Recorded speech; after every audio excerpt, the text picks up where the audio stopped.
Hey guys, Adam here, Carstio72, today in the KCE, the Karst Center of Excellence, with more mediocre Volkswagen content for your viewing pleasure. I will say I was able to hit 1,000 subscribers about a month ago, and so appreciate the support. Now I just need to get some more views, and then I think eventually this year maybe I can hit the point where I can monetize and get my quarter or whatever, 25 cents a month. But you know, I do these videos mainly just to help the Volkswagen folks out, and it's a lot easier for me to post links to videos that go into depth on these topics than to retype the same thing over and over. So anyway, look, so today I wanted to make a short video to touch on some underbody aero pieces that I have on my car.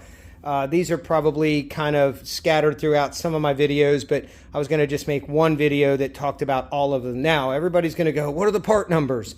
And I'm going to try my best to put those in the description. If I can't, I'm just going to put a link to my build thread on the Golf Mark 7 forum where all of these are handled. And yes, I know there's like 200 posts in that build thread, but hey man, sometimes you got to put in a little effort in life to get things. So here we go. So we're going to go over here. My car's on jacks, not stand, so I'm not getting under it because it's not really safe.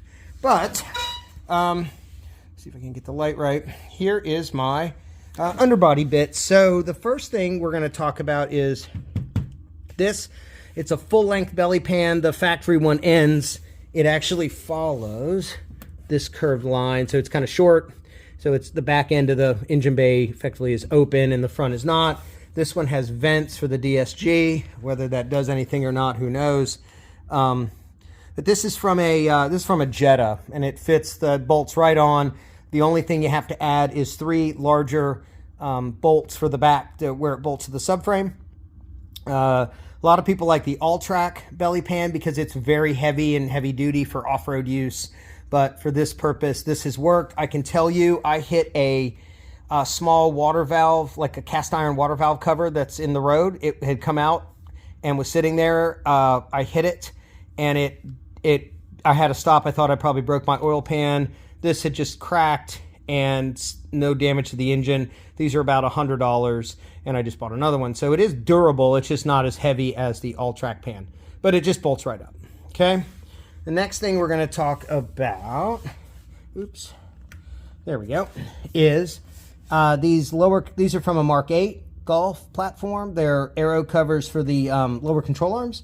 Now I have Super Pro aluminum aftermarket lower control arms that add a little bit of camber and caster. They have polyurethane bushings instead of rubber. And so these, I think, bolted right up, if I'm not mistaken. Or I've zip tied them to make it easy because the factory control arms will have places for little pop push fasteners. But zip tied it with my Mark 8, or not Mark 8, these are from an RS3, the newest version of the the Audi RS3, the brake ducts. So I have them running both of them. It's very durable and gives me this little bit of aero piece. The next thing to talk about is subframe aero cover. That is from I want to say the small one, the Taos, or I think it's called a T-Rock overseas. Either way, it's not from a Golf, but it does bolt up.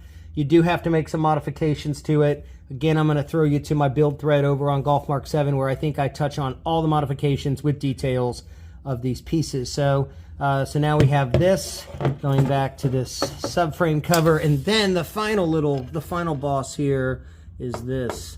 It's a teeny little piece. It's called an exhaust tunnel cover. Now, if you have a front-wheel drive vehicle like a GTI, there's a long piece that goes way back and covers this opening. And I think it even has some heat shielding on the bottom or something. You can't, it's not going to fit without some modifications because of downpipe and these brackets. So I just left that alone and got the short one. Again, had to modify it because I have a Tyrrell Sport dead set kit, and these billeted brackets that you don't see that are under here cause a problem, so I modified it to fit. So now you have this kind of full undercarriage aero. The other thing, just quick to mention, is I do have these the Audi jack point kit. There's a rubber grommet and this kind of plastic surround in this piece. So I don't have them jacked up right now by them because I wanted to show you them, but they're great for jacking the car up.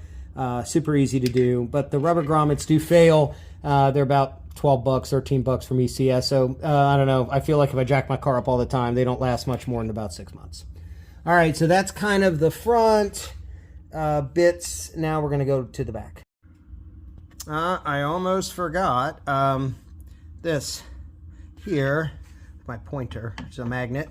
These are fender liners from a Golf R, and they have a larger, the pass-through duct that takes air under the car and aims it at the brake duct, which then, move my light, brake duct, which blows air at the inside of the rotor, which is exposed on my car. Let me see. You can see my rotor. It's going to stick to it there because I trimmed away the dust shield because this ball joint here, ball joint, ends up hitting the rotor. So, or sorry, it's very close to the rotor, so the dust shield, it's really hard to not get interference, so I just cut it off. But I think that's a pretty good brake cooling upgrade for the car, and it does work. All right, now we're back under the rear of the vehicle, and the last little bit of aero that I've installed is these lower control arm, I think they call them like stone shields or something, but it's really an aero shield. It's from a Mark 8, and they don't have to modify this. There's two little push, it actually snaps on, and there's a little push piece. You can see it right there on the left side that you buy, and that, does it have two? That's two push pieces, little push fasteners, and they hold it to the control arm. So on the back of the all-wheel drive cars, unfortunately there are some other aero pieces that don't fit these cars based on how the gas tank is in these and just the general situation with the rear diff and everything. So if you have a GTI or a front-wheel drive station wagon, you should be able to fit more covers back here that give you a little bit more underbody aero. So that's it, guys. Pretty short video today, but just wanted to hit all those, and then I'll see what I can do for part numbers in the description. If you don't see them there and you see a link to a forum post, well, you're just going to have to click on it and just scroll through. Probably easiest to start at the bottom or the most recent post and scroll backwards because probably the first 3 or 4 pages of that are older where I hadn't done any of this. Take it easy.